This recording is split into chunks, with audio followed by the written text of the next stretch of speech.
ওইভাবে নামাজ পড়ো যেই নামাজের মধ্যে আছে মনোযোগ, ওই নামাজ পড়ো যেই নামাজের মধ্যে আছে ভয়। তুমি নামাজটা পড়তে হবে এমন ভাবে বন্ধু। একজন নামাজে দাঁড়ালেন, বন্ধুরে আমার, নামাজে যখন তিনি দাঁড়ানোর পরে তিনি বলতেছেন, আমি নামাজটা এমন ভাবে পড়তে চাই। কিভাবে পড়ি? কই আমি নামাজটা এমন ভাবে পড়ি, যখন আমি নামাজে দাঁড়াই আমার কাছে মনে হয় আমি ফুলচেরাতের পোলের উপর দাঁড়িয়েছি। একটু যদি নড়বড় হয় আমি জাহান্নামে নিক্ষিপ্ত হব। তার মানে হলো আমি এতটাই মনোযোগের সাথে নামাজ পড়েছি যেন আমার নামাজটা বিন্দু পরিমাণ কোনো আংশিকভাবে যেন অগ্রহণযোগ্য বলে আল্লাহর কাছে গৃহীত না হয়। তিনি বলতেছেন, আমার কাছে মনে হয় রে এটা আমার জীবনের শেষ নামাজ। আমি এতটা ভয়, এতটা আতঙ্ক নিয়ে, এতটা তাকওয়া নিয়ে নামাজ পড়ি। আমার কাছে মনে হয় আমার পিছনে যেন আজরাইল দাঁড়িয়ে আছে, ডানে বামে সালাম ফিরাতে দেরি রে। আমার কাছে মনে হয় আমার প্রাণ পাখিটা কেড়ে নিয়ে যাবে। আমি যখন নামাজে দাঁড়াই আমার কাছে মনে হয় আমি যেন বাইতুল্লাহর সামনে দাঁড়িয়ে আছি। আমার কাছে মনে হয় আমার ডান দিকে জান্নাত অবস্থিত, বাম দিকে আমার জাহান্নাম অবস্থিত। এমন তাকওয়া ভয় নিয়ে নামাজে দাঁড়াই, আর ওই নামাজের জন্যই রয়েছে বড় সফলতা।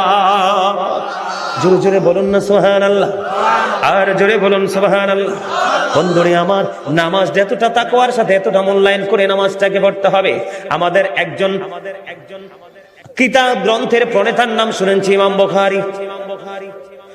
যিনি বুখারী শরীফ রচনা করেছেন, ইমাম বুখারীর নাম শুনছেন নিশ্চয় সবাই। মুসলমান ইমাম বুখারীর নাম শুনে নাই এমন কোন মুসলমান পৃথিবীতে নাই বন্ধু। ইমাম বুখারী এমন ভাবে তিনি নামাজ পড়তেন, উনি যখন নামাজে দাঁড়ালেন বিষাক্ত ভীমরোল তাকে কামড় দিল। কি দিল? বিষাক্ত ভীমরোল পোকা তাকে কামড় দিল বন্ধু। কামড় দেওয়ার দিয়ে কামড় কিন্তু দিতেছে, দিতে 10টা কামড় দিয়েছে, কিন্তু নামাজ শেষ হয় না। নামাজ শেষ করার পরে উনি ওনার ছাত্রকে একটা ডাক দিয়ে বললেন, তুমি আমার পাঞ্জাবিটা উঠিয়ে দেখো আমার পিছনে কি আছে। এবার চাইয়া দেখলো বিষাক্ত ভীমরোল পোকা তাকে কামড় দিয়েছে। এবার ছাত্রটাকে ডাক দিয়ে বলল, আপনি কেমন করে সহ্য করেছেন? আপনার এত বিষাক্ত পোকা 10টা কামড় দিয়েছে, তার 20 দাঁত আপনার পিঠের মধ্যে বসিয়ে দিয়েছে, আপনি কি অনুভব করতে পারেন না?